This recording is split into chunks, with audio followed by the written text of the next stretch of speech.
অভিনবকে থামাতে বৈভবী দৌড়ে গেল, আর তাড়াহুড়ো করতে গিয়ে ধাক্কা খেয়ে এক ধনী মানুষের দামি সুকে ওয়াইন ফেলে দিল। তুমি কি অন্ধ? আমি ভীষণ দুঃখিত স্যার। ম্যানেজার, ওকে কে ভিতরে আমি ঢুকতে দিল? ভীষণ দুঃখিত। তুমি কি জানো এই স্যুটের দাম কত? 20 লাখ টাকা। আমি খুবই দুঃখিত স্যার। আমি এখনই এখান থেকে চলে যাব। এই, তুমি কি ভাবছো আমি তোমাকে এভাবে ছেড়ে দেব? এটা 20 লাখের স্যুট। আমাকে 20 লাখ দাও আর এখান থেকে বের হও, নইলে কি?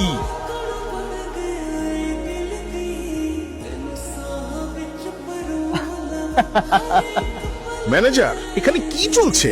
এই রেস্টুরেন্টে কোনো স্ট্যান্ডার্ড নেই। এখনই আমার গার্লফ্রেন্ডের কাছে ক্ষমা চান বললেন? আমি ওর কাছে ক্ষমা চাইবো? মজার কথা। তুমি কি জানো আমি কে? ধনী লোক আর অভিনবের ঝগড়া দেখে ভাই ভাবি ভীষণ ভয় পেয়ে গেল। হঠাৎ তার মনে পড়ল, এই লোক তো সেই ব্যক্তি নয় কি, মিস্টার সিংহানিয়ার একমাত্র ছেলে, সিংহানিয়া ইন্ডাস্ট্রিজের মালিক, যাকে সে 2 সপ্তাহ আগে দেখেছিল।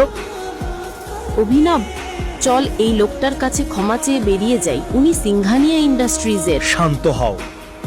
এখনই আমার গার্লফ্রেন্ডের কাছে ক্ষমা চান, নইলে জীবনের বাকি সময় এই দিনটার জন্য অনুতাপ করবেন। মনে হচ্ছে তুমি আমার কথা শোনোনি। আমি এই শহরের সবচেয়ে বড় হিরে ব্যবসায়ী, সবচেয়ে ধনী মানুষ, মন্ত্রী সবাই আমার পকেটে। আমি আঙুল তুললেই তোমার নাম মুছে যাবে। আর আমি আঙুল তুললেই তোমার ব্যবসার নাম মুছে যাবে।